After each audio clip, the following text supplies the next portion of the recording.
Guaranteed. Visit arnoldclark.com.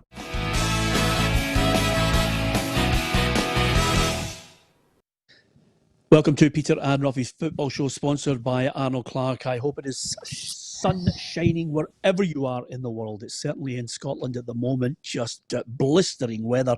We are certainly up for it today on the Football Show with Alan Rough, Barry Ferguson and Tam McManus. On screen, we're all the best of mates. Off screen, there's a wee bit of tension, Roughie. Surely, when you're mates, you text each other, you phone each other, you answer your calls. Roughie, if you're a real friend, you answer your calls. Is that fair? Yeah, I would say, if you arrange to meet somebody in 20 minutes, you expect them to be there in 20 minutes. But you're hanging on for an hour, 20 minutes becomes a bit worrying. Thanks, I knew you'd back me up. You'd back me up. Yeah, listen, you were getting called all sorts down at Hamilton, I'm telling you. He's giving you absolute dog's abuse, and then you turn up, he's like, oh, hi, Peter. How's things? I know. Do you know, I kid you not, by the way.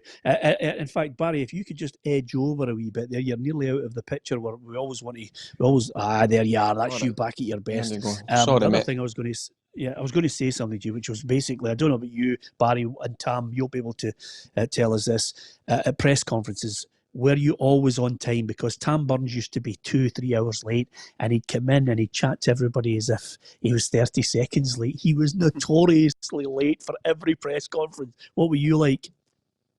As you know, Peter, I never done any. Yeah, I done it with a skill. Go on. You're right, Barry, Tam. Done it with a skill. But do you know what? We had a set time when the PR, Carol Patton, she was quite good, Peter. She was a great girl.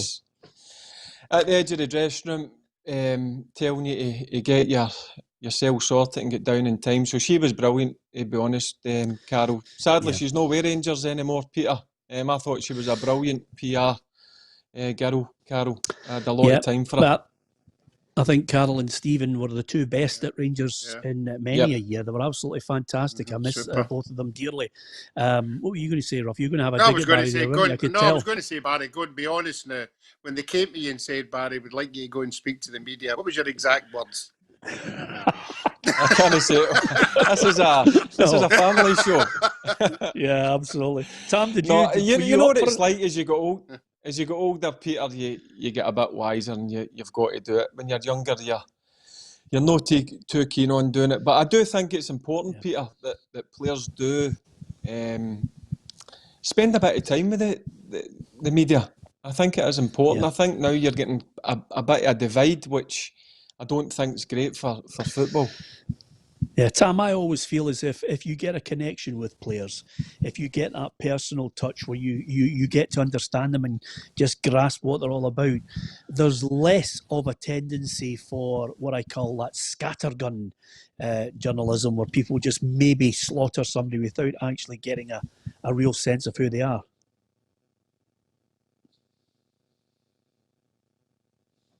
It's the best he's sounded. Well, absolutely. Just as we were hoping to get an ounce of sense out of him there. Yeah, I see how you're saying that the trust between the media and the players, and you're. I mean, the amount of players we've had on this show, it shows you the trust that the players have, because they don't go on other shows. They come on our show because they're not going to get a fair crack at it. But just when you talk about it, when I'm thinking of way back, the Hugh Taylors, the Alan Davisons, all these guys. You saw players sitting and having a drink with them in the airport.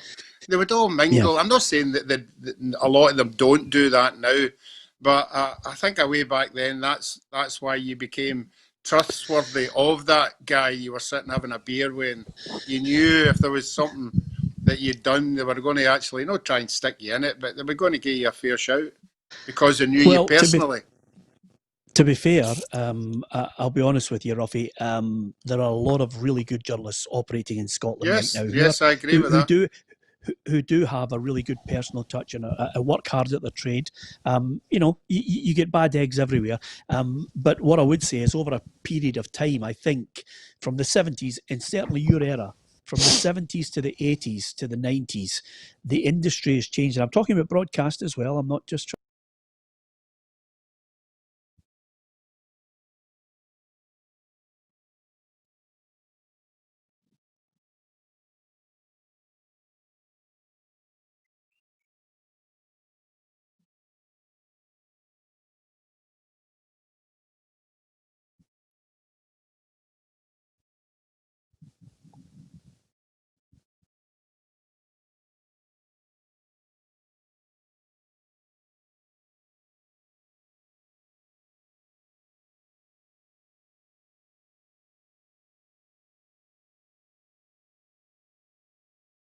some of the people who are, of course, watching the show on a regular basis. Norrie Kearney, George Humphreys, Alan Wilson, thank you to all of you guys for joining us. Matthew Lingard as well says, can you put a shout out to my daughter Emma? She's a big Hibs fan. Brian Gibson, who is a Morton fan. Davy Mitchell's a Hibs fan, who wants to know who was competing against Roughie when he was actually in the Scotland jersey. I'll get Roughie. I might get your thoughts on that. Who was the man, or who were the players that were competing against you when you were trying to be the Scotland number one on a regular basis? There'd be Jim Blythe, who played with Coventry, George Wood, who played for Everton, and a lot of them were younger. The goalie was coming in very young. Jim Leighton was very young. Scottish guys, not particularly that many. It was more of the Scottish guys who went down to English clubs. I actually took over for David Harvey. David Harvey was just. I actually got my first cap against Switzerland.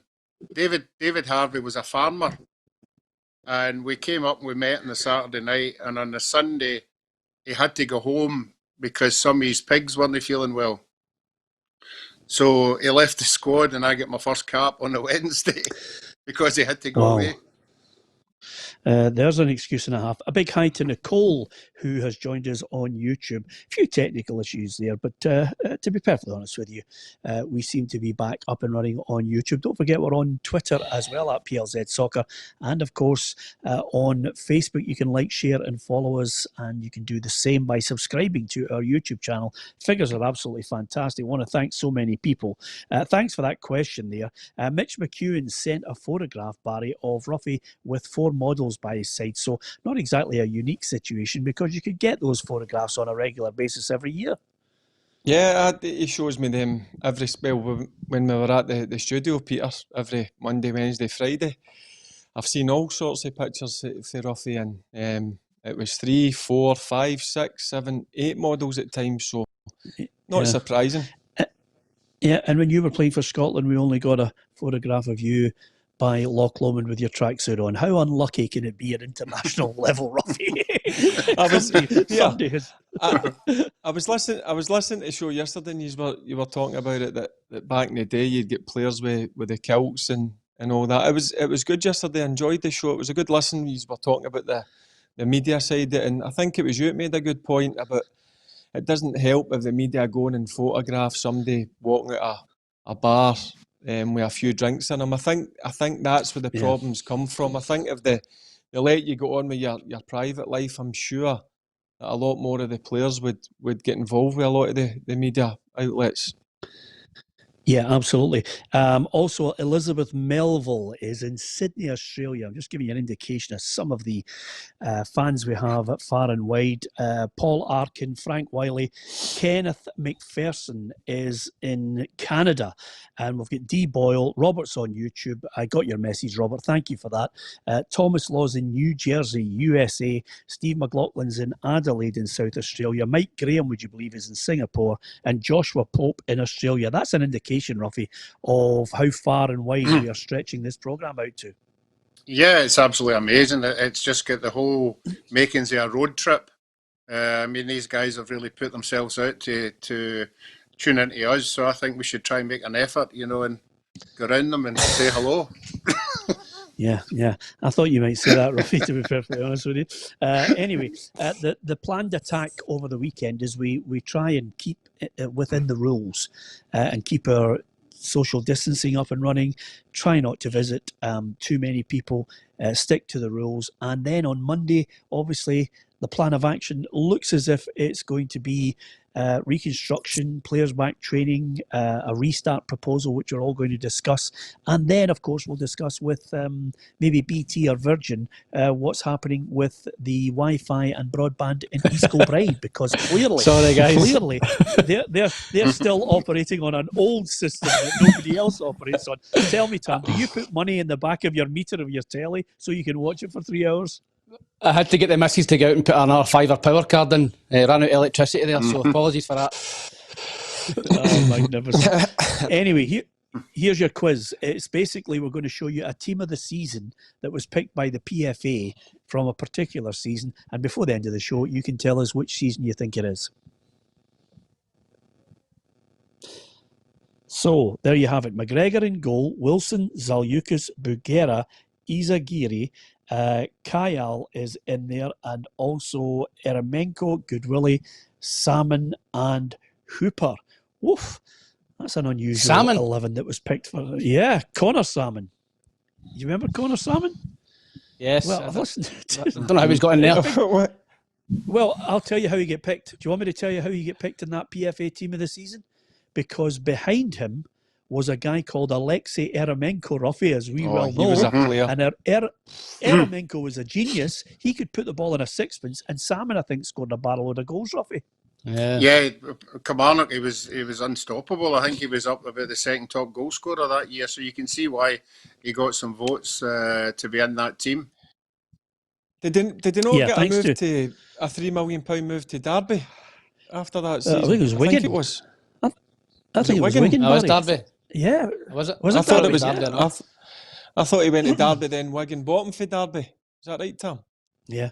I think so, aye. Well, I'll tell you right now, he certainly hasn't broken into the signing on fee. That's an absolute stonewall certainty. Hi to Paul McGurk, Una Brennan as well. Thank you for joining us. And John Donald says East Kilbride's still on the dial-up system. Do you remember that time we used to have to dial in on your modem? Yes, I do remember that. We're still up there on that. Sorry about that. Yeah, absolutely. Hi to Gary McGurn, Jason Cheney, and Michael James Ryan, James Dunn, Niall Kane, who's been a regular since the start. Niall, we really do appreciate Niall's a legend. The fact that you're with us. Oh, Niall, he's a big fan. Niall, I'll give him a shout out. He's an absolute legend, old Niall boy. Well done, Kano. Is he a Motherwell fan or an Aberdeen fan? Yes, No. Motherwell fan. Is he tuning in on a Saturday night as well? Yes, he's he's on the clientele list. He's on the VIP. Yeah, I might as well tell you, if you've joined the show late or you're not aware of it, basically the boys are absolutely caning McManus because his wife has this let's all join in party Zoom thing. Is it on Facebook or is it on Zoom or what, Tam? Facebook Live. You need to be accepted, so you'll need to come under a fake name, because I would never accept any use. Well, absolutely, because the last thing you need is unjake. I'm coming in. I'm making sure I'm coming in on Saturday. I'm going in. By the way, can I tell you something? Roughie and I are wearing our Borat mankinis. We're coming in all right. Oh, what a sight that would be. Yeah, absolutely. What time's it start at, Tom? About 9 o'clock. You'll be in your bed. 9. Oh. 9 o'clock. If I see a William Boyne, I'll know it's Barry. He's not getting accepted. Is there any chance you could stop that, by the way? And the other thing I was going to say to you, Tam, yeah, of course, listen, this is the enjoyment of it all. People are doing mad things. And Andy Wilson wants to know, Tam, if you've used up all your... So lots of people on the case with you. Okay, reconstruction talks on Monday. They hope with the government acceptance of their proposal that we could possibly get players back training, Roughie, on June 15th. Contact training, that is. And then August 1st, new season. It's a start. It's a start. We've got to start somewhere. It's a positive start. I think we all want to see things getting a wee bit easier. I think if you were out today, you could see there was a lot of people, more people out and about than usual. So gradually, we've still got to be careful. We've still got to watch what we're doing and everything. But the reconstruction thing, Peter, I'm like you. I'm getting so frustrated every time I pick up a paper and I hear some team, particularly for the lower divisions, just throwing their tuppence worth in, and it's getting really upsetting now that they're not waiting to see what's on the table. They're just saying, they're not thinking about us. And I'm sure she is thinking about everybody. I think everybody's got a bee in her bonnet because she's for Hearts. But we've been saying on the show for the last fortnight now, it's the bigger picture. We keep talking about teams are saying, we can't start till January. That doesn't send out the right vibe. There must be, to sit down before now, August, September, November, surely we can come up with some ways of getting football back on the ground, because there's so much negativity about just now. It is absolutely depressing. Yeah, I mean, Tam, the key point that Roughie mentioned there, and I'm not quite sure where this is all coming from. You know, there seems to be some kind of agenda against Hearts here. I think a lot of people, I mean, I noticed that Donald Finlay had made quotes today saying, you know, this is all about Hearts and obviously the trying to save themselves from relegation. I think some people have absolutely lost the point on this. And I don't want to get into the whole Celtic for the title situation because that was a different topic altogether. You know, but the Hearts have been relegated when there was time to escape. And whether they were rotten, ranked rotten manager, rotten players, not any good for them, is irrelevant. They are asking in a time of need, in unprecedented times, to give consideration to the fact that if we, for a short term, look at extending the league, it can help clubs who feel as if there's maybe an injustice for them. Celtic weren't going to get relegated if they didn't win the title, but it was more than likely they were going to win it. Whether people think they were going to win it by more points or everything is irrelevant. This is something that has a negative impact on a club's future, Tam. Peter, I'm starting to come round to your idea. At the very start, I was thinking that Anne Budge was a wee bit out of order with some of the things she was saying. She was talking about clubs not acting in self-interest when it was clear that she was acting in self-interest for Hearts. The only reason I'm starting to come round to it is because of this virus. You know, I don't want to see clubs being worse off than they are. If this virus wasn't about, then I honestly think I would have been against Anne Budge because I don't think she's went about it the right way, Peter. I really don't. I think she's got a lot of people's backs up by the way she's came out and spoke immediately about clubs, other clubs. And so for me, I think she should go for reconstruction and should save Hearts because of this virus. That's the only reason why, because I think they were going down. But I think they were still had a little bit of a chance. You can see that from their fans, from the squad they had in the bottom six. They still had a little sniff, but I'll go for reconstruction. Yeah, but can I pick you up on that point, Tam? Barry, just listen to what Tam said there. Tam said, and this is the key point here. Tam said she rubbed a lot of people up the wrong way. It's the way she went about it. That is not the issue when you are looking at the situation. Tam pointed out two other things there, which should be the issue. It is a virus which has changed the landscape of football, and in the context of being unfairly relegated, it has a financial impact. That is why there's reconstruction on the table for all of us, not just for Hearts. Peter, I'm not going to argue with MD. Hearts deserve to be at the bottom of the table because, as you says, they were really bad throughout the season. Partick Thistle deserved to be at the bottom of the table because they didn't produce on the part, so did Stranraer. But as you said, there was a chance for both Hearts and Partick Thistle to get out of this if this virus didn't happen. So that's where I think it's unfair. It's not about how bad they were previous to when there was nothing happening with the virus. When the virus came, there was still a hell of a lot of football to be played for these two clubs to have the chance of staying in the division they were playing in. That's where I think she's getting it. I don't think she's just saying, please save Hearts because we don't want to go down to the Championship. I think she's wording it pretty well in terms of it's about the whole of Scottish football, that it's unprecedented times, that there is no way this could have happened if this virus didn't come. So I agree with everything Anne Budge is saying, and I don't get where all the negativity is coming from the lower divisions, Peter, in League One and League Two. There's so much negativity towards reconstruction. It's unbelievable, and I don't know why. I really don't know why. And another thing that, well, Peter, just what I'm talking about, it's not all the first and second division teams. There are some of them have been most positive. of them. But see the ones that are negative. The ones that are negative about league reconstructions are the ones who jumped on getting their money in 2 days so that they could keep themselves going. I don't have a problem with that.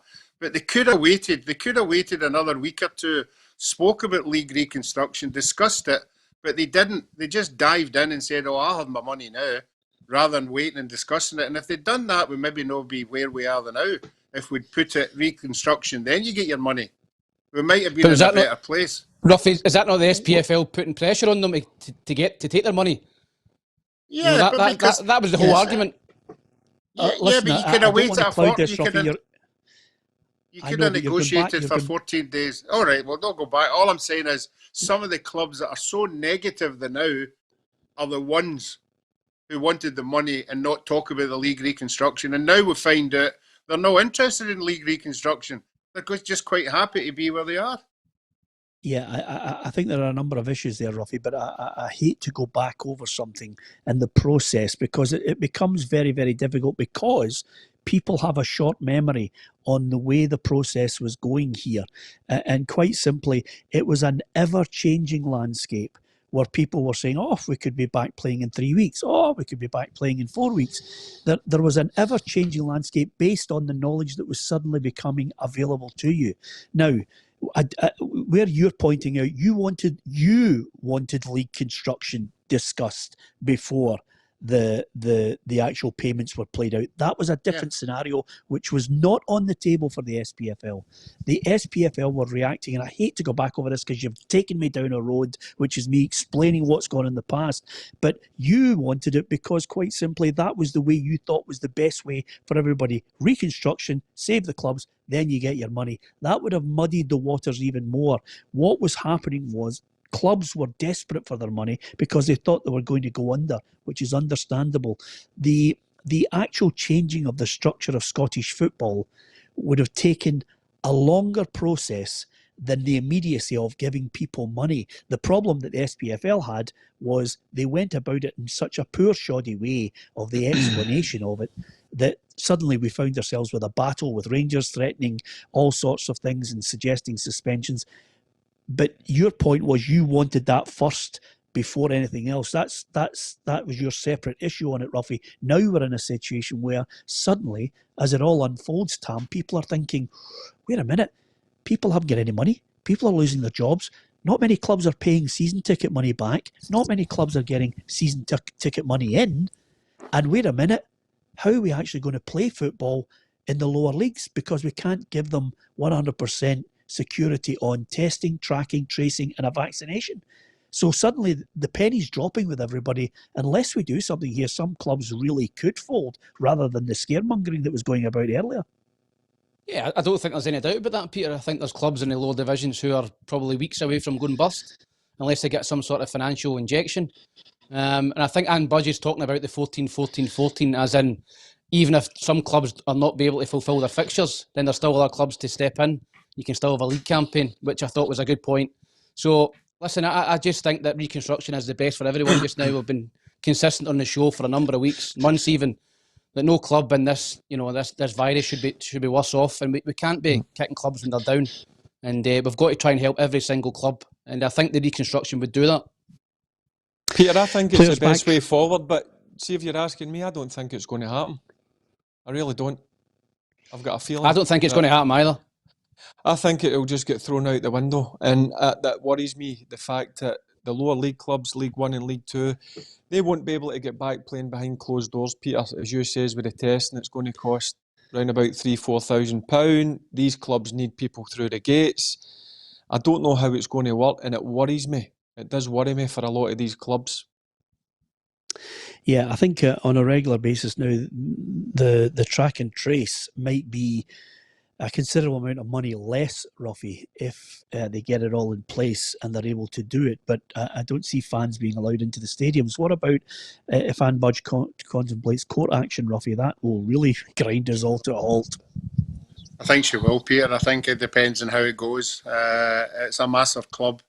Players on massive wages. She's already talking about £3 million, £3 to £4 million in the space of 6 months. You've got to defend your own corner. That's a large sum of money. And her first instance is to keep the club going. Let's not forget that Hearts were just about to get handed over to the supporters. So obviously that's up in the air as well just now. So she's got to do something. She's got to go for loss of earnings. She's got to go for something to cover the loss that they're going to get. Because, Hearts are too big a club. I'm not saying they would go out the game or anything like that. But they're too big a club to start losing £3 and £4 million. Yeah, absolutely. That's your question. What's another thing? Yeah. Yep. See if Hearts and Anne Budge do decide to go legal and go to courts, is that going to have any sort of delay in the league campaign starting up or the football starting up? Probably. Well, I don't know the legalities of actually stopping the process, but I do know that UEFA frowns on member clubs taking their own associations to court. So I don't think it augurs well for her in that particular situation. But the other aspect of this, Barry, is by the time she contemplates court, if she does indeed go down that road after lots of discussions, because lots of people will have to call her and try and pacify her and try and, if they don't get the vote, then they're going to have to work out how they bring Hearts back into line and say, look, we understand it's unfair, the vote's gone against you, but here's compensation or something. I don't know how they're going to keep Hearts calm in this.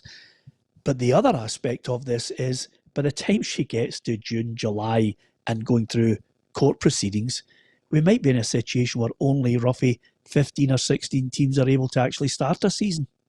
Yeah, well, that's the other bigger problem about for the league reconstruction. You might have all these clubs, where whoever they are, I'm not saying them all, but say it's the first and second divisions team saying, "Oh, we don't want league reconstruction," and all of a sudden somebody decides, right, we're starting football, and they go, "Oh, we can't play, we can't do this," So where does that put them? They've already voted for no unity, and then all of a sudden they say, well, we can't be part of that now because we haven't got the resources. That's another dilemma you're going to come under. Yeah. Somebody said to us yesterday when they were watching the programme, they like to take a little picture of all of us together, and sometimes they struggled because we weren't laughing, just basically because it gets all too serious sometimes and it depresses the life out of you. Marion Christie said, some people just throw insults and can't accept the team you support. Marion, we've gone over it before. We don't even mention it anymore. Don't read the morons who post all their bile. It's as simple as that. Another worrying thing, Here he goes. is... I love it. Peter, say it for the fans. No, Peter, say it for the fans. No, I'm getting a T-shirt. This is not the show for you. Bigots, Yes. racist, abusers, Peter.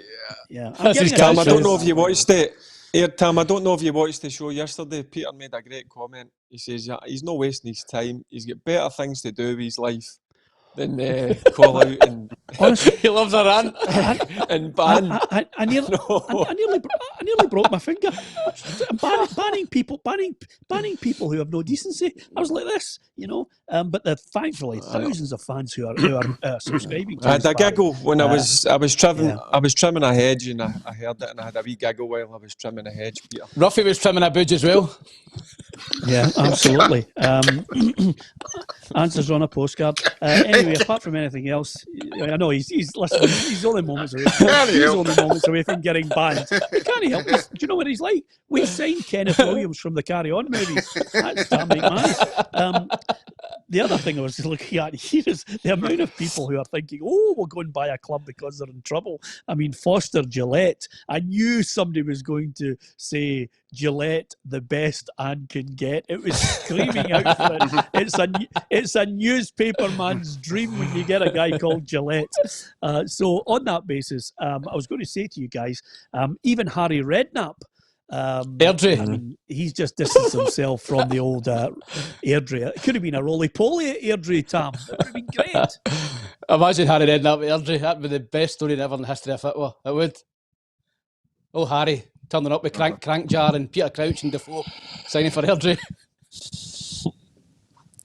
I can't see that happening, Tam. No way would Harry come up and buy. Was it to buy? Actually, to buy. He's looking to invest in a club, isn't he, Peter? I seen an interview where he's at lower level of football, whether it's in England or Scotland. But I can't see. Roughie. Can't see it. People don't buy John roly-polies in Airdrie. There's no way. You're tougher people in that area, I have to tell you. And obviously the last thing Anne's going to do, but I'll tell you one thing: if clubs are in dire straits, someone will be open to somebody coming in and thinking this could be a quick and easy buy, Tam. That's what happens when you get a situation where companies are on their knees and football's a business. Somebody might look and go, I can get this for nothing. Well, you only need to look at Rangers. Look at the troubles they got into with characters like that coming in and sensing a bit of desperation from a club. You end up with the wrong person and he ends up further down the road. It kills your club. So I think there will be vultures sniffing about Hearts, But I think the supporters have got a good control and interest in the club, and they'll always be there to put the money in. I think the foundation of Hearts. Yeah, absolutely. Other stuff I noticed, by the way, Barry, Hamilton Accies have installed a disinfectant tunnel. So I've seen it. you get, I've seen it. I read it. sprayed, Yeah. You get sprayed when you're running out the tunnel. You know, That's not just at Douglas, New Douglas Park. That'll be all over Hamilton.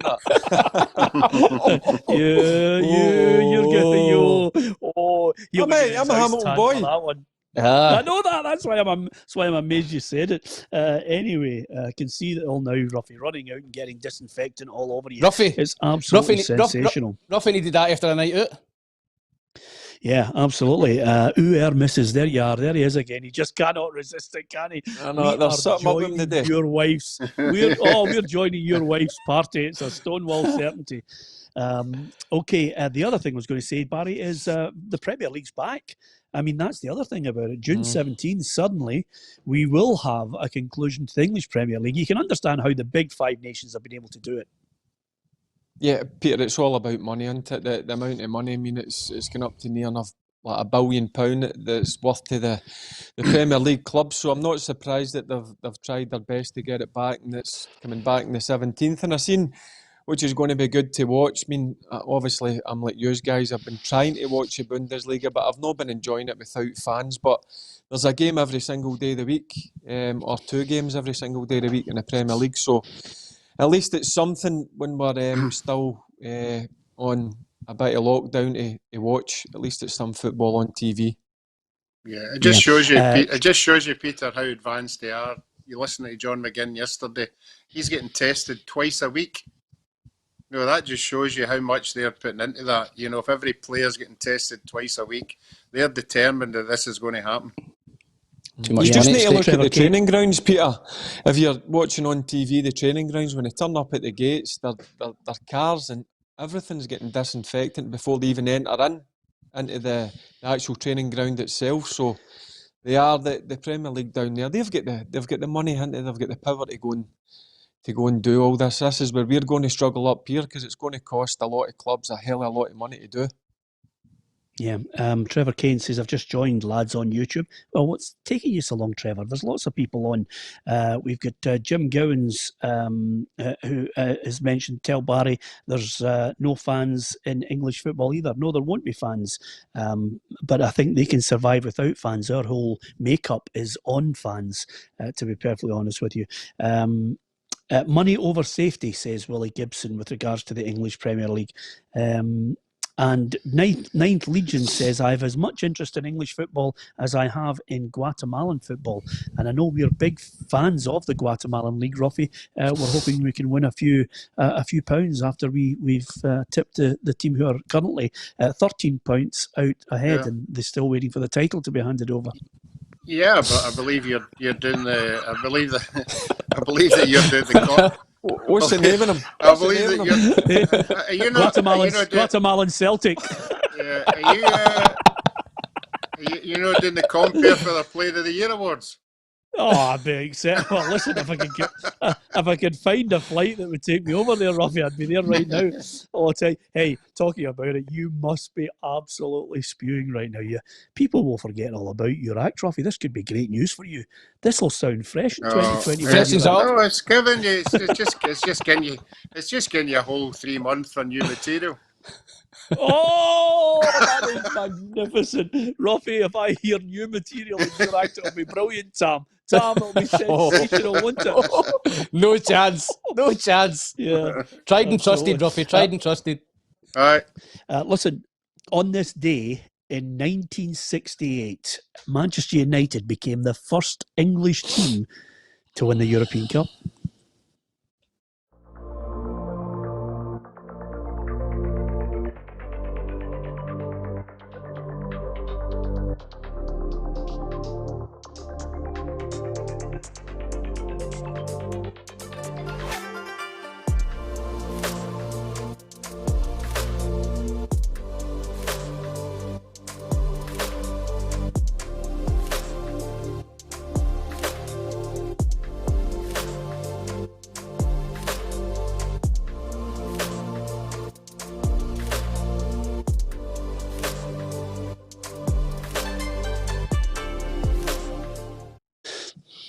Well, there you are, guys, and I hate to highlight it again, but local man from Lanarkshire, Barry, again wins the biggest trophy. It's fantastic, isn't it? Everybody from our area just wins things. Always produce it, Peter. Always produce the best footballers, Lanarkshire, without a doubt. Yeah, absolutely.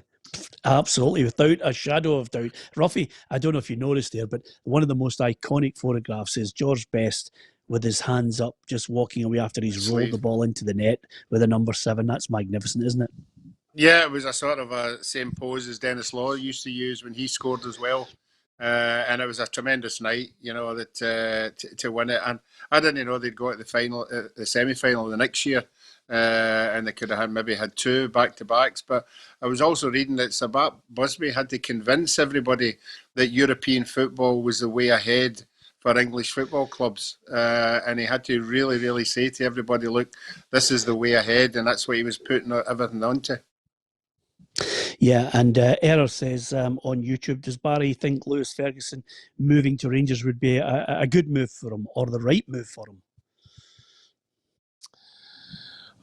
Listen, I honestly don't know, Peter. I know there's been a lot of rumours about it. I've said my piece. I do think he would be a fantastic signing for Rangers. There's no doubt. He's definitely got the mentality, and he's definitely shown since he's moved up there from Hamilton that he can play at the top level in Scotland. So I wouldn't be surprised, Peter, if there's many clubs eyeing Lewis up just now because of the previous couple of seasons he's had up at Aberdeen. And Derek deserves a lot of credit as well, because I know for a fact that Lewis really enjoys playing under Derek and his assistant manager, Tony Docherty. Yeah. The other thing I was going to say, guys, is if you think about it, Roughie, Hadji, great signing for Rangers, left and right foot, got a lot of potential.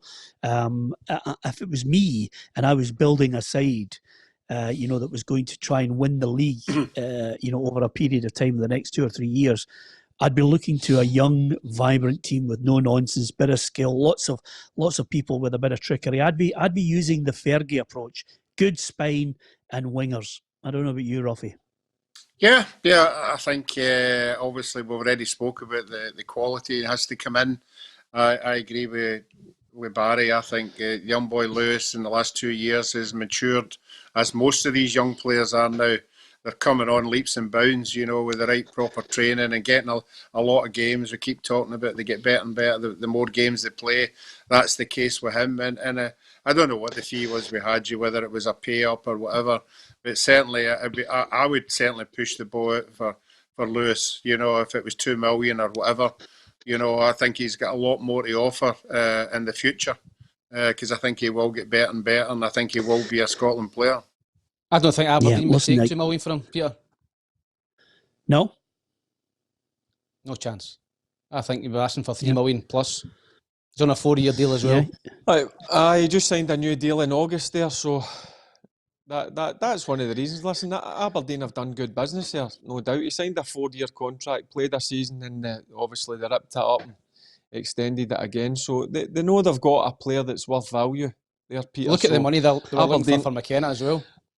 Aberdeen are playing the game. They're doing the right thing and looking after their club, and they know they've got an asset in Lewis. There's no doubt about it. I have to tell you though, they're never getting anywhere near 7 million for Scott McKenna now, Tam. That will never happen. They should have sold as soon as somebody phoned them and said 7 million. You say, hang on, I'll drive them down. Yeah, I mean, I don't know what the actual bid was, but anything at like 3-4 million for Scott McKenna should have been a snap your hand off for me. Listen, he's a good player, Scottish international, but for that type of player in the Scottish Premier League, that's huge money, £7 million, and he's not really tested at European level either. No, absolutely. Gary McGurn, we've upset him, Barry. He's not happy with you. He's certainly not happy with me. Just tell Johnston, Baxter, and Bremner 3 from 5. Which is quite good when you think about it, Barry. That is decent. 3 from 5 is fantastic. We've got about 3,000. Yeah, and that's just in the youth side we've got. once we start getting to the Fergusons, the McAllisters, and the Bobby Murdochs and the Billy McNeils, the game's a Peter. bogey. What are you going to bump in with? Where are you from? Yeah, what about Milton? What about Milton? What about Milton, Springburn? A few boys came for there. Kenny Dalglish, he was for there. Dalglish, Macca, yeah. Were you there? I think Are you from there? Yeah, Springburn. Yep. So you can put me in that bracket as well. Yeah. Is that a catchment area? Yeah. I don't know about you. I don't know about you, Roughie. As soon as he said, "Yeah, I'm from Milton," I'd switched off. I was moving on to the next topic. Listen, I'll tell you right now, you boys are very, very lucky because you've played with some fantastic players. I definitely couldn't have played at your level. And the amount of players that I've been lucky enough in millions of other games to play with, but you guys have played with them at the absolute top level, which is something that I think you should be very proud of. Tam's named his team over the last couple of days. The 11 that he played with, he had Gaza in there. I mean, you had a right good team, Tam. You must have been happy with the team you had. Tremendous team, 556 caps. Very, very good side. And I'll take a good side to beat them, I'll tell you. Well, the side that you put out... I don't know about that. I've seen Roughie's team yesterday. To be fair, Tam put out a...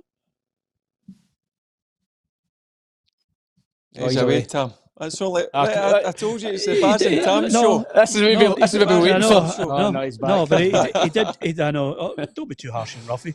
But to be fair, Tam, your team was a right good team. But yesterday, while you had put your phone on mute and turned it off so that you couldn't take any calls, Roughie posted for me a sensational 11.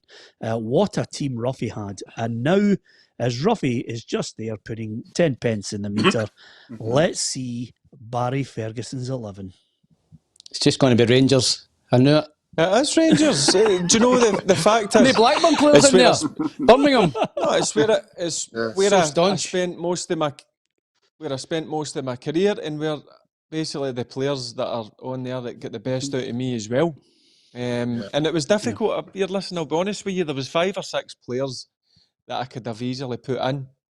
But on their day, some of the players were frightening. And I'll start. Peter Alan McGregor. I've played with Stephen Kloss, Joe Hart, Ben Foster, but Griggsy by a country mile. Not just because he's a top goalkeeper. It was his and a good back mentality.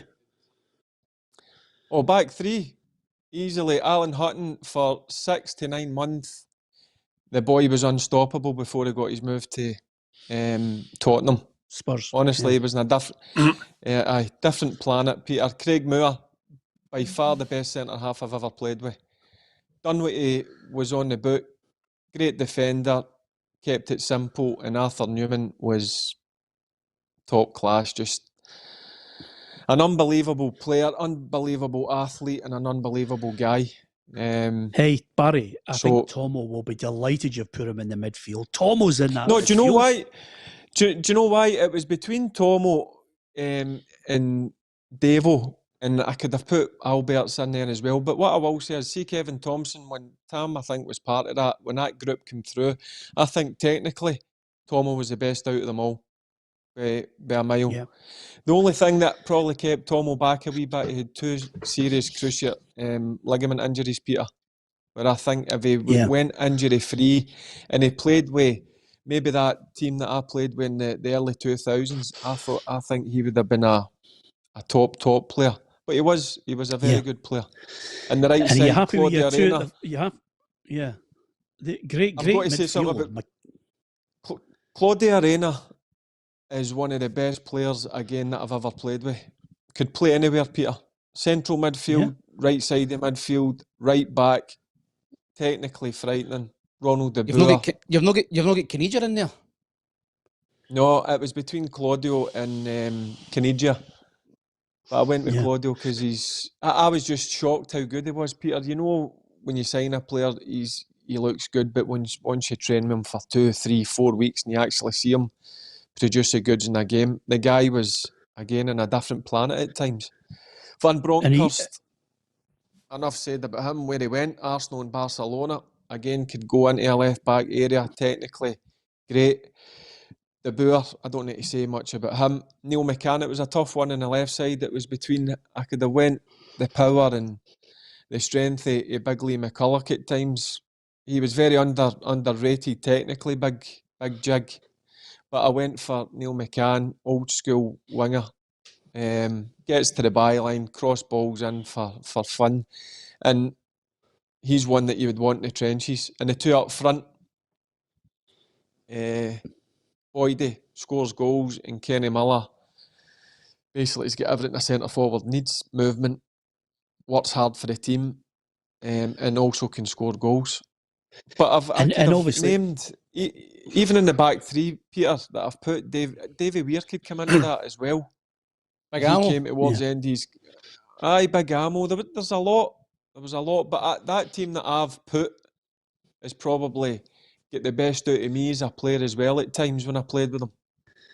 Yeah. Would you be unhappy, Barry, if at half-time, if he's were maybe a goal down, Kenny Miller came in and slaughtered all the team? Do you think they'd be man enough to handle it? If who? Sorry, Peter. If Kenny Miller came in and slaughtered all the team, would they Kenny be man would enough get a to handle slap. it? He'd get a slap. Kenny gets slapped. Yeah. Sit down. That's good enough. Well, one thing about that team, Peter, it's technically very good. A lot of speed about it, but the biggest thing mentality. With that team, it jumps. You've summed it up. That's the biggest Peter, thing that jumps out at me. I was going to say, Peter, you haven't picked a team, but see, in all fairness, you could pick a really good side for your 7-a-side teams. Oh, unbelievable. You could pick a reasonable side. I kid you not, by the way, Roughie, I could pick a fantastic 11 from the players that I've played with down through the years, but it's my job as the host here, and of course, occasionally the annoying pundit, to pick who has given us the best 11. It's as simple as that. Is it fair that I have to, obviously, I mean, there are some people on here who are absolutely slaughtering everybody's selections over the last couple of days, but I think it's only fair. Tam, your side had Gascoigne in it, which was magnificent. You had some really good players in your team. Barry's team is all about, the people he played with at Rangers, and he's going to offer a little couple of pence worth here before. Could I just say that there's a lot of players that I could have put in that I played maybe 10 games in Scotland, and guys I played at Birmingham. I'm not going to put guys that only played 10, 15 games in. I'm going to put guys in that I played 50, 75, 100 games with that made me better. I was the opposite. You're too late. The headlines are more of the Scottish players I played with. I'm not like you, George Best. You must have played with George Best about 5 or 6 times. You're just shoving guys in for their names. Not at all. Not at all. Minutes. Hang fire.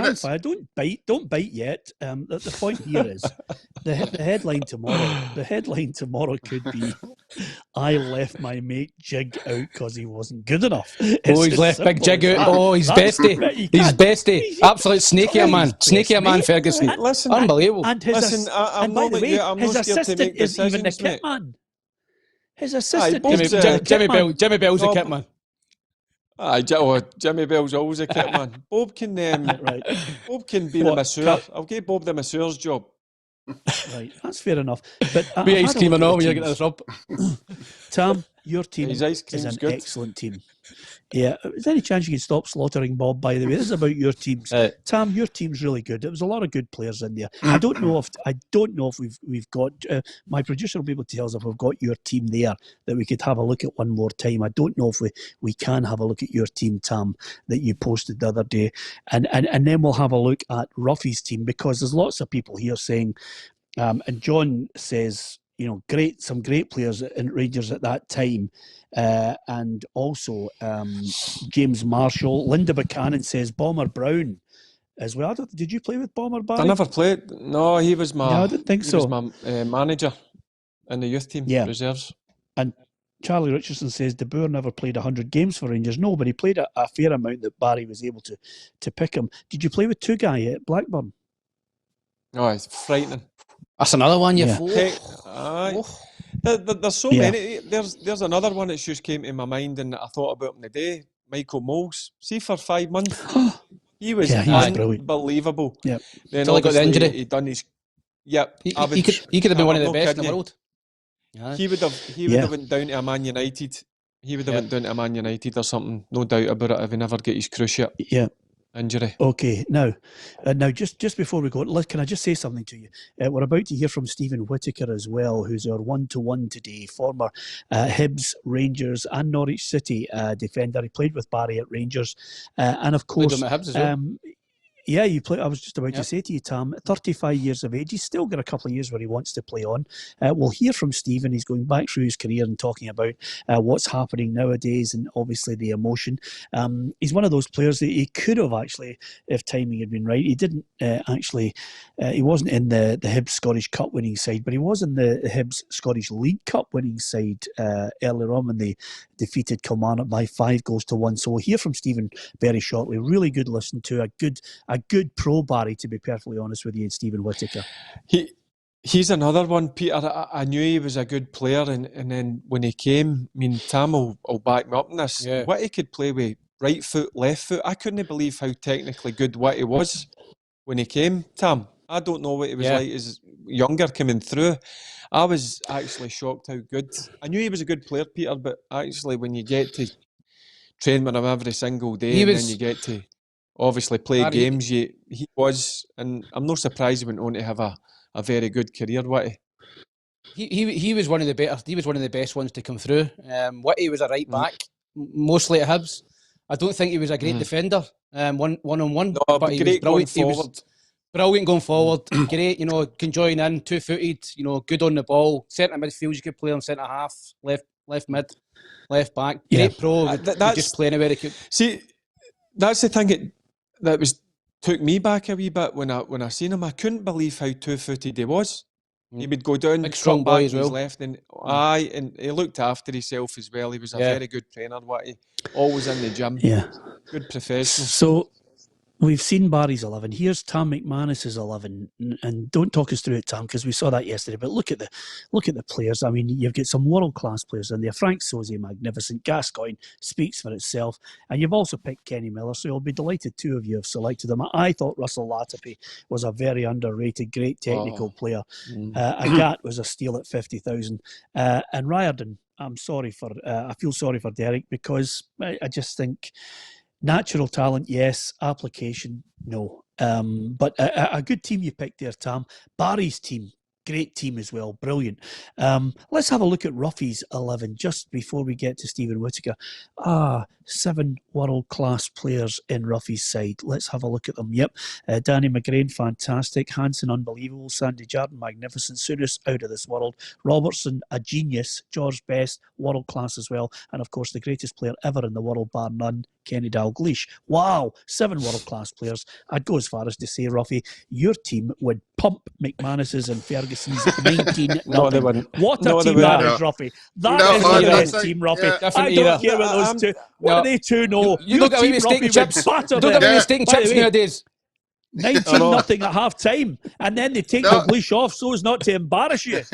Roughie, what a team that is! That is magnificent. John Robertson would still be doing. He'd be doing nutmegs in them all. Big Oz would be right through Kenny Dalglish. He would be exactly off after 5 minutes. Big Oz would be in there. Kenny'd have him in his pocket, by the way. Unbelievable. Roughie, John Robertson, two Muppets know. Yeah, John Robertson would get attacking down that left side with a cigarette. You just go, hey. You're going to get my deed there, Gaff. Wouldn't outpace a Gaff. Roughie, what about Fergie, Craig Moore, Souness? Smash! He'd be right out. Craig Moore stretchered off in the first 2 minutes, and then Bush were off and running again. Nowadays about red cards. To be fair, we can do without Souness for another 80 minutes. What? My triangle in the middle of the park would just pop it round about Souness. He'd be running about daft. That's fantastic. And as so many people are saying here, stay off the bucky, Barry. That's fantastic. Roughie, what a team you picked there. That's magnificent. 7 world-class players. Some team. By the way, some team. What a nightmare if we took centre and passed the ball to George Best. 84 minutes where your team are running about like Charles trying to get the ball off him. Yeah, I lost count. How many of them have got European Cup winners' medals? Well, put it up again and we'll see. I'll tell you right now, by the way. Yeah. And by the way, hey, wouldn't even lose a goal. The Gorham's in goal, so there'll be no goals lost either. Gorham can't kick a ball. Again. Well, he doesn't need to because George Best still got the ball for 89 minutes. With Chip the goalie. Let's see Roughie's Chip team. him, Let's see Roughie's Chip it on him. Oh, look at that, Roughie.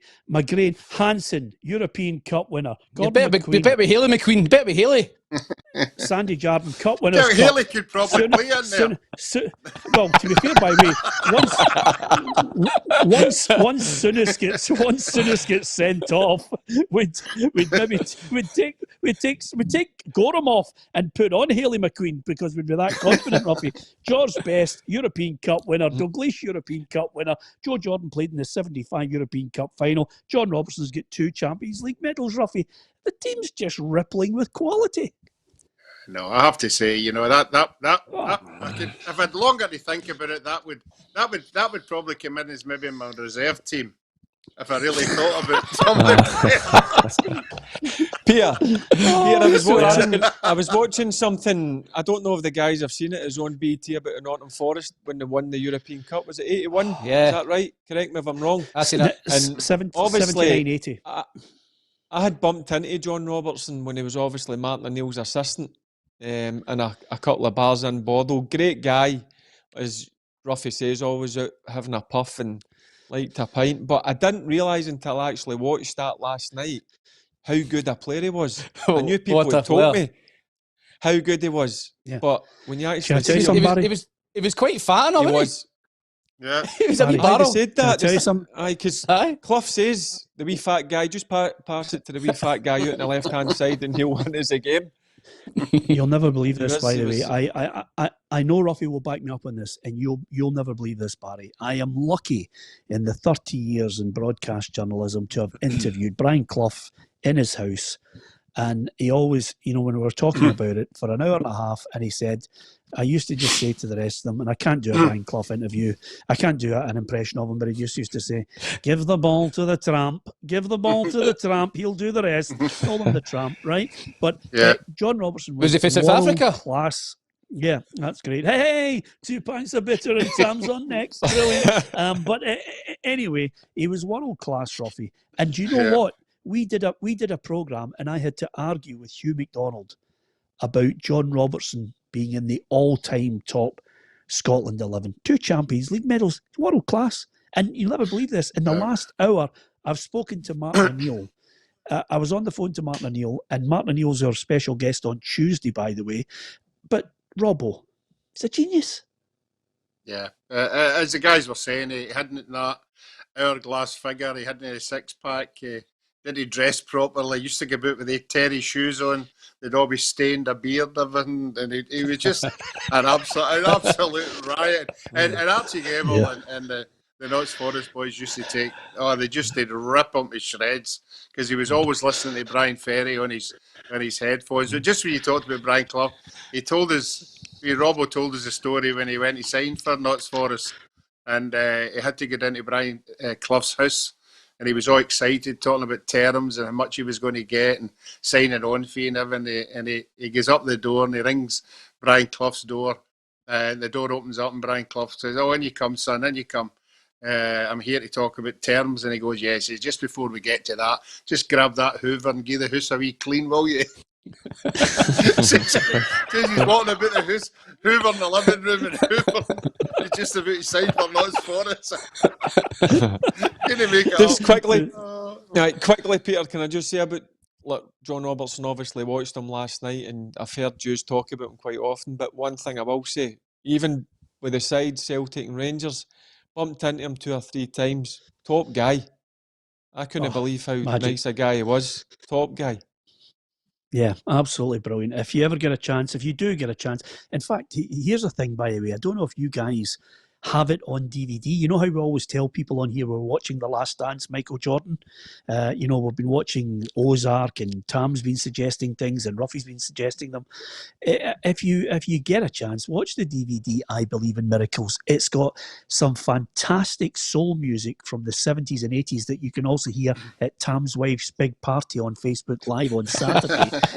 But over and above that, it's got the story of how Nottingham Forest came through from the old English second division to the first division, won the first division, won the European Cup, retained the European Cup. It's just a brilliant watch. Cloughie's at his best, and Robbo is a genius. World class.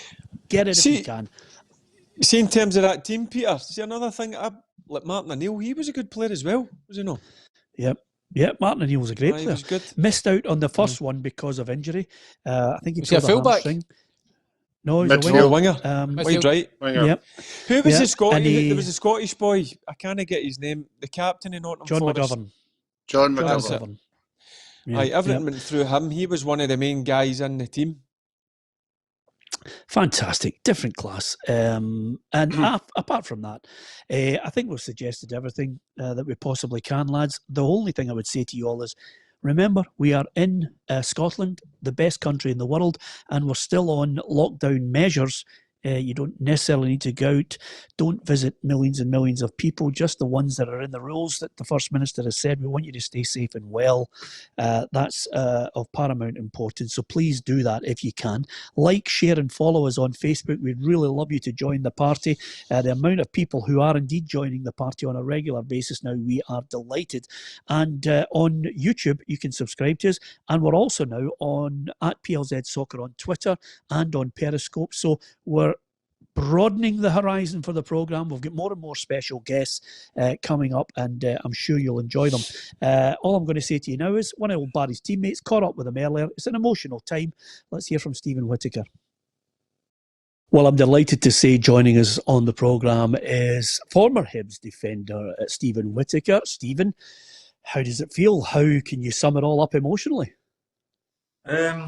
Yeah, it's a strange one because nobody really seen this coming, this situation that we're all in. So it was tough to kind of see that I wasn't going to go back to Easter Road and play out the season there and kind of play the last few games in front of the fans. So that's kind of been the toughest thing for me at this moment in time. But there's kind of far more important things that everyone needs to concentrate on at the minute.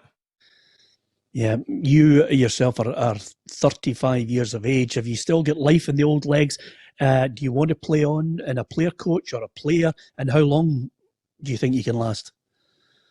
Yeah, I've definitely got drive to continue. I was playing kind of consistently there with Hibs before it all stopped. So it is something that I'm kind of desperate to do. I'll keep myself ticking over, and kind of when football can all sort itself out, then I'll definitely kind of assess the options that are out there for me and take it from there. Yeah, here's the $64,000 question. If people are looking at you, what level do you still think you can play at? Yeah, I mean, I was playing, well, what's that been now? 2 months ago, playing well enough in the SPL, so I still believe I've got a place in there to go on and do what I was doing already. It'll take time to get a pre-season under your belt and start feeling how I was then, but more than capable of getting back to their levels and really hopeful that I can do that. The other good thing is a nice touch by him saying you never know, he might come back as a coach one day. I'm sure that is an overriding, burning ambition for you.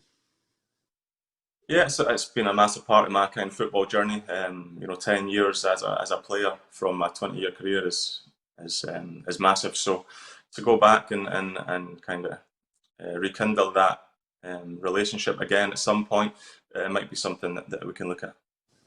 Yeah, as far as your career in the green and white of Hibs, of course, listen, it started off with a League Cup win with a fair few good players in that side. I mean, you were in there alongside Bruni, Stephen Fletcher was in it, and you get a League Cup winners medal. Yeah, definitely. We obviously had a good reputation back then. Probably the 3 years before that when Tony Mowbray came in and took over. We had really good, talented young boys that were keen and driven and wanted to kind of be the best they could at that time. And Tony came in, it was a breath of fresh air. He had worked with the youth at Ipswich, so he knew kind of how to get the best out of us, and it showed. John Collins came in that season, and we went on to win the cup. Was my first piece of silverware, and one that I'll always remember. Well, I'm looking here at the list: 3 Premier League, 2 Scottish Cup, 3 League Cups after Hibs, and that was one at Rangers. I mean, which one gave you the most joy? Was there one that you'll never forget? I think probably the first one's kind of special, but I think that first season, from winning the CIS with Hibs to then going on to this first season I had at Rangers, was just a magical season. I mean, there was one point where we were still fighting on 4 fronts. I think we were probably leading the league at that point, and we won both domestic cups, and that was the season we had the amazing European run. So to go into that your first season, at Ibrox, just was something special for sure. And of course, you got there to Rangers on the back of the performances that you were putting in at Hibernian. What was it like for you mentally, looking at the calibre of player that you were now playing with at Rangers? Did you think to yourself, oh, wait a minute, I need to step up here? Yeah, it's definitely something that I had to kind of get used to. I mean, you're right, you're going in with amazing players, week in, week out. Having to reach the standards was the biggest thing for me, and learning that along the way. And Walter was great at and kind of making me achieve that. My first season I was in and out the team, and it took me maybe a little while to find my feet. But getting the taste of the silverware and what came at the end of that first season really gave me the drive to go on and be a success at Rangers. Yeah, handling that pressure. And then, of course, you mentioned Walter there. I have a joke with Barry on a regular basis. Boy, you guys getting together for that run in 2008. I watched and commentated on every game. You get battered along the way, but you just had tremendous resolve.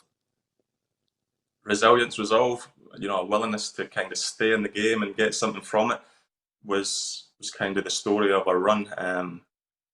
We knew we were kind of punching above our weight in the latter stages, if you like, but there was nothing really going to stop us from working hard and trying to get something from the game. And it just shows you, if you do that, what you can achieve. Tell me about your special goal. Fergie still can't believe it. I mean, I'm in there commentating on it, and I'm thinking he might pass this. He's bound to pass it, surely. Yeah, it was always a special moment for myself.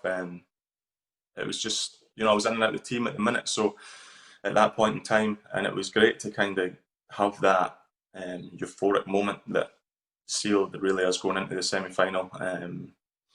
The goal itself was just, I was put on, I think maybe 15, 20 minutes to go, just to fresh legs, keep doing what the guys have done already. I managed to steal the ball and just, I was just thinking, let's take it as far away from our goal as possible. And yeah, I think I had a couple of options to the left, and I just kept going, and it ended up to be the right decision, and sealed off a great night for the club. Yeah, anyone, some people will look and say getting to a European final is something that they can never forget. Some people look at it a different way and say, well, we lost, so it's painful and it doesn't really matter. What way do you view Rangers getting to the UEFA Cup final? There is disappointment. Going that far and just kind of falling at the final hurdle. Yeah, it was a difficult one to take, but when you kind of step back and see the achievements of what the team had got to get to that stage was something special. So, albeit, yeah, it would have been nice to cap it off with a winner's medal. It's still, a great achievement for the group of boys that went on that journey. Yeah, have you ever watched the game again? Yeah, I've watched obviously highlights more than the whole game, but it was just one that we knew that we were going to give up possession, as we did in a lot of the games, and the longer the scoreline stayed level, or if we could steal a little goal, that's kind of how we based our performances on. And when teams scored fairly early, then it was difficult to try and get away from that plan that we had, that we were very good at. Yeah, you mentioned all the highs of the leagues, the League Cups, and of course getting to that final. I think you should be tremendously proud. It didn't end well. Do you think you'd have stayed on at Rangers if they hadn't hit the troubles that they had? Yeah, I think I would have. There was a time where I think in my first contract that I signed, I had a year left, and I was doing well at the time, and I had opportunities to maybe leave then. But the club were great and wanted me to stay, and with the successful 4 years that I'd had, I was willing to do the same and committed to kind of the 5-year contract that I ended up signing. That was me thinking I was probably going to end my career at Rangers, but none of us seen, the times that did come and what happened was hard for everyone that was involved in the club at the time. Yeah, and suddenly, I've asked John McGinn this, suddenly you get a move down south. John McGinn says that there's a kind of a disdain in England towards Scottish football. When you joined Norwich, did you feel as if you had to prove yourself all over again? What was your mindset? I think leaving Rangers was a massive club, and to go to Norwich, I don't think I had to prove myself. I mean, I had to go there as a new player, like anyone would, go into a new club and build your way into the team and prove that you're good enough to play there. And I feel like I've done that. I mean, I spent another 5 years down there and played over 100 games. It was up and down. I mean, Norwich were a team where they wanted to be in the Premier League, but they didn't want to overspend, and we were up and down. And we went up through the playoff final after getting relegated. So there were some great memories down there too, and it was a club that played a big part in my career too. Yeah, you must be really proud of the fact 31 caps for Scotland. We've still struggled to get to a major finals. I mean, that's Barry's bugbear. What's your thoughts on it? Yeah, the exact same. Probably that was probably the biggest regret of my career. Knowing,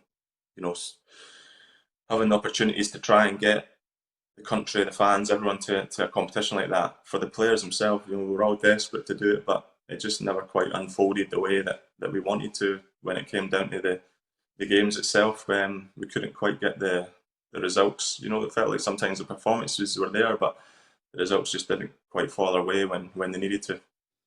Yeah, is there a game that sticks in your mind that you actually enjoyed, if there is such a thing as enjoying football at international level when you're trying to get there?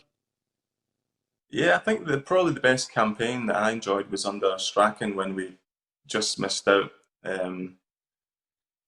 Poland and the Republic of Ireland, Germany finished top of the group, and they two kind of finished ahead of us. Ireland ended up winning the playoffs, but Ireland and Poland didn't beat us home and away. I mean, we beat both of them at home and we drew with both of them away. So for them to finish above us was probably the one that I think was the chance that we really had the opportunity to try and make it. But I think the two teams ended up picking points up against Germany, which they were the world champions at the time, and we didn't. Which you would hope that Germany could have took the points that everyone would have expected them to do, and things might have been different. But it just, like I say, it just wasn't to be.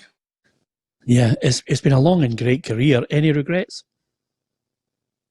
That one there probably is the biggest one. Having played kind of over 30 times and getting so close, but not quite having that experience of going to a major tournament and seeing what that atmosphere and their games would be like, it's probably one that I'll look back on and wish I could have achieved that. Yeah, not many people get a chance to go back to where it all started. How was Hibs' second time around for you? What were the highs? I think the first season back was a big one for me. My last season at Norwich, I wasn't playing much. In and out the team, more of a fringe player. So to come back to Hibs and have that consistency of play and just the competitiveness that kind of week to week football brings, it was great. And we had a really good team at the time. We had good footballers. Obviously John McGinn, that was his last season. Dylan McGeer, Scotty Allen playing really well at in the number 10. So it was really enjoyable to come back and have that first season there. And I think we went on to equal the all-time points tally that season. So we pushed right for second place right up to the last couple of games as well, but kind of fell short into fourth behind Aberdeen and Rangers at the time. But it was a really enjoyable season for me, being back at the club. Yeah, absolutely. The strange thing is most people always mention to me the fact that when you play for a club like Hibs or a Hearts or anyone outside the Old Firm, the great part of it all is being able to enjoy parades and cup finals where fans can actually celebrate it. Yeah, I mean, when when Hibs went on to win the Scottish Cup, I was watching it in the house, and I was delighted for the club, to break that kind of duck and have that celebration. I mean, the city was just buzzing for months, if you like. I mean, we're kind of still talking about it now, the kind of legends that won that trophy. So it would have been nice to have got that back in the 3 years that I spent there. But, it was something that we were aiming towards with the semi-final coming up against Hearts and hopefully the final. Again, that was something that we were really looking forward to at the end of this season. Yeah, I'm just picking up on that point. The SFA say they're still determined to play the semi-finals. I mean, do you think they should really push for that and try and get it resolved so that we can somehow see those cup semi-finals and a cup final played?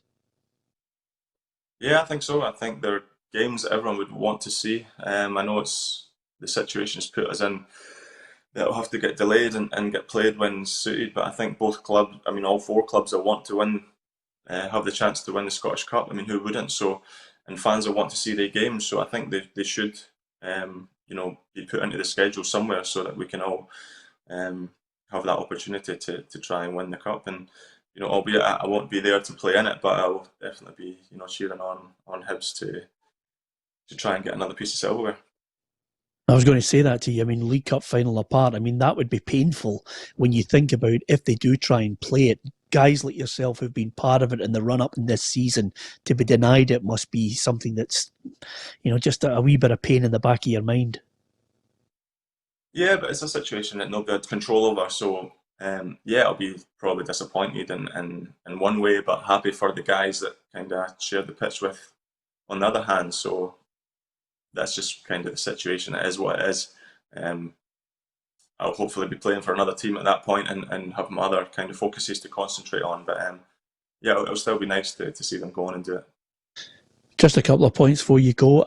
Of course, if you are going to play on, would you like to see it as an extended league? Because it's one of those things that everybody's going to have to vote on next week. Would you like to see 14, 16? What is a footballer you like to see as far as Scottish football moving forward?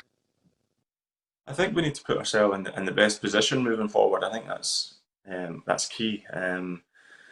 14 leagues. I mean, there's some big sides in the Championship which are more than capable of holding their own in the Premier League. So, adding to the league is something that I think could work out. We won't know until we make these decisions and then follow through and see how it goes. But it's something that I'd definitely be, more than happy to see it happen and take it for there. That's all we can do. We don't know how it's going to plan out, but we need to make good choices to help the kind of state of Scottish football for the short-term and long-term future.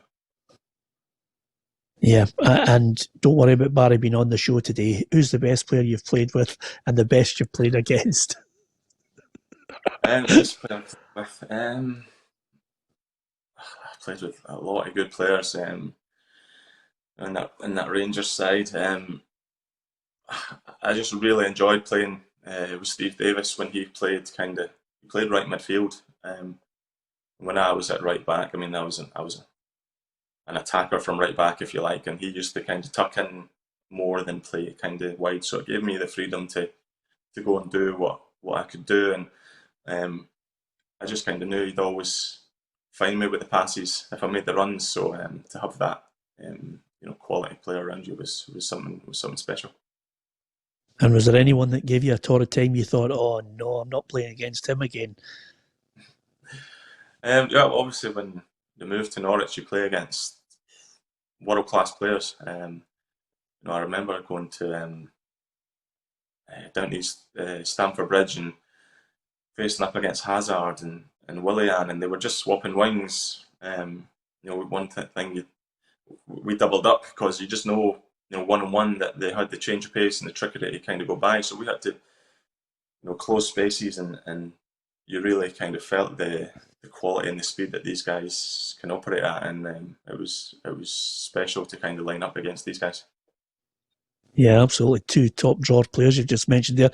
Stephen, it's been an absolute joy going down memory lane with you. It's been a brilliant career, trophy-laden as well, which I think you'll be tremendously proud of. Let's hope we can still see you in the Premiership in the next couple of years. I wish you the very best. Stay safe and well, and thanks for joining us. Yeah, good to hear from Steven Whitaker there. Of course, he still thinks he's got a couple of years left. Maybe there's a club out there when their financial situation becomes abundantly clear over the next couple of months, they will indeed employ him. Incidentally, some news just breaking with regards to the joint response group. That's the SFA and the SPAFL.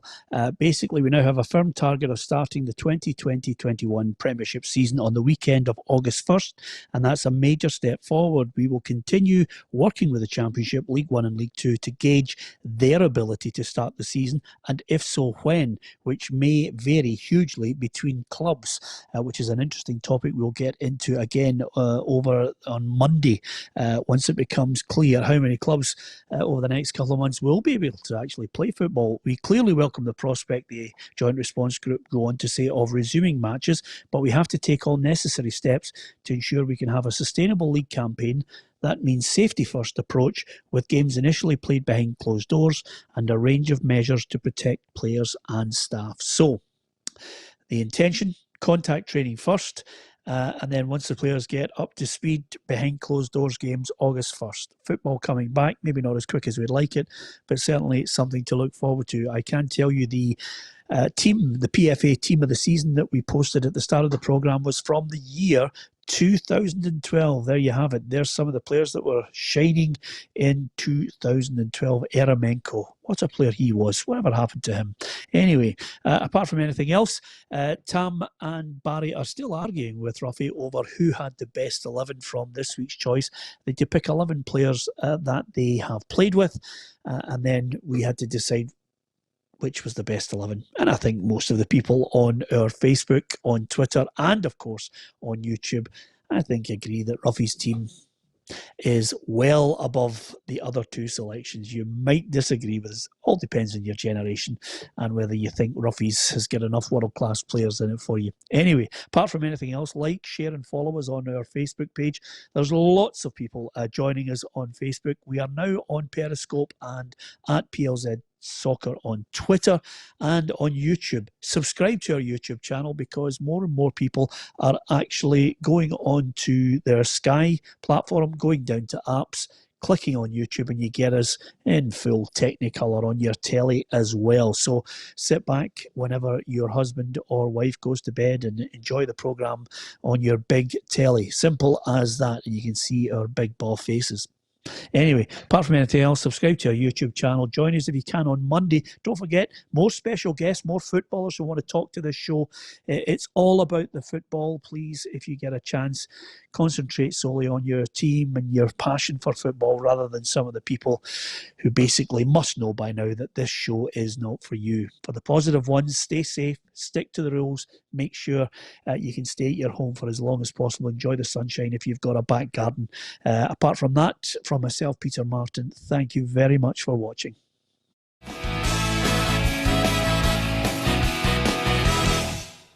Expect the best used car deals guaranteed.